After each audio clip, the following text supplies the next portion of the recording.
Mike Kercheval, the ICSC is the largest shopping center association in the world. So the first thing I want to ask you is, what's your reaction to the flat April retail sales number? Are people shopping out there? Well, the growth rate is flat, but the level of spending is still pretty high. And I think people kind of lose sight of that just because you don't keep going up every month doesn't mean that the level of spending is not strong. You know, we like to see continued increases month over month, and you're getting a small bit of increase. But I think one of the other things that's happening too is we're not having big price increases. So you can have commodity increases without the price increases.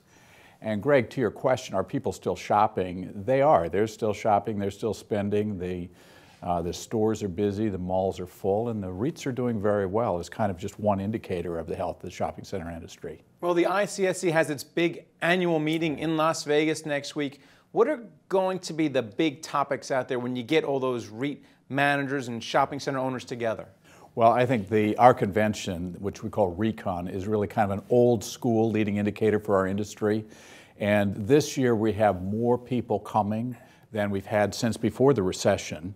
And in terms of companies that are exhibiting, we're at an all-time high. So I think as a leading indicator as to the health of the industry, you know, it's showing that the industry is very, very strong. What's going on with the companies right now, particularly in the States, and you mentioned some of the public companies, is occupancy levels are back to pre-recession highs. NOI, the net operating income at shopping centers in the States, are at record levels. You know, you're starting to see rents move up. And you actually have a long waiting list of retailers who are trying to find space to move in. Well, can't they find space in those anchor tenants? We keep hearing about anchor tenants like JCPenney and Sears. They're closing up shop. So there's got to be some space to fill there. Well, I think that there is. The good news, bad news at the same time is some of those old anchors are moving out. The bad news is they're leaving. The good news is they're leaving. And what's being done is that space is being carved up or repurposed or repositioned to make way for some of these other tenants who are looking for space. And as you well know, some of those old leases with those anchors, the rental rates, it's not a money-making proposition. And you put in a new dynamic tenant, looks a little different. Who are those dynamic tenants that can afford those rates that are going to be stepped up? Yeah, there's a whole slew of tenants, new types of tenants. A lot of them are the former online-only retailers, you know, the Warby Parkers, even Amazon, Bonobos, people have talked about, who had an online-only presence, and they've recognized to make more sales online, they need to have a physical presence. Look at Athleta. They used to just be an online-only retailer, and now they have 100 stores in the country, and sales are doing very, very well because of that omni-channel presence. So that's a lot of who the new retailers are when you say who are the new fashion retailers, the new goods retailers. The other thing that's happening and taking up a lot of that space is there's a lot more food going into shopping centers. You know, fresh food, grocery stores. You didn't used to see grocery stores, but now a Trader Joe's, a Whole Foods, and even some smaller niche grocery stores are going in.